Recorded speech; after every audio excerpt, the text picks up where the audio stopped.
मुरब्बी किरण भाई पटेल डीवायएसपी साहेब ने विनंती है, इच्छा है हमने खास कि हे मां गरबो जे छे रुजू माटे बेसो। वाह हमारा रुजुबेन ए हमारा प्रशांत केदार जादव साहेब ना दीकरी छे अने एमनो गरबो साहेब गुजरात ना एवा जेने हूँ दिल थी बहुत चाहूँ छूं। मारा जेने बे कलाकार एक मणिजार जी बारोट अने अत्यारे जेना मारा माथे 4 हाथ होय साहेब एवो मारो लाडकवाया कीर्तिदान भाई गढ़वी। एक बार एमना नामने जोरदार ताळीओ दो कीर्तिदान भाई गढ़वी ना नामनी, कारण के हूँ एमने खूब दिलथी चाहूँ छूं अने मारा खास एरा छे। तो एमने कीर्तिदान भाई गढ़वी साथे आ गरबो गायेलो हे मानो मोगल मानो गरबो छे। तो आपणे एमना मुखे सांभळीए अने रसूबेन पोते जादव साहेब ना दीकरी छे એટલે એકવાર તમને बे हाथ जोड़ीने विनंती के बे हाथ जोड़ीने जबरदस्त ताळीओथी बताओ, जोरदार ताળી। आवी ताળી ने बे हाथ जके जे ताળી ना पड़े एने मारा हम छे। हां बोलो बोलो भाई भाई। हेलो અહીંયા ઉપસ્થિત તમામ ભાઈ બહેનો અને વડીલોને મારા જય માતાજી। મારા સમાજના તોરી બારોટના કચ્છી ઘોડીના નૃત્યના સ્વર્ગસ્થ લોક કલાકારના પરિવારના લાભાર્થે આયોજિત આજે ડાયરો છે। હું ઈચ્છું છું કે આને પરિવાર સમજીને તમે સહકાર આપજો, કોઈ આ પોતાનું સમજીને સહકાર આપજો એવી મારી નમ્ર વિનંતી છે। હે મારી મોગલ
એક ગીત ગાવા માંગુ છું બીજું કે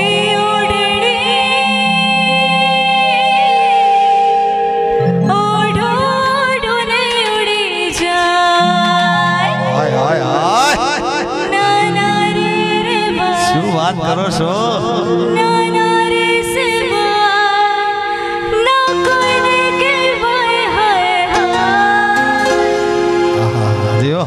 કે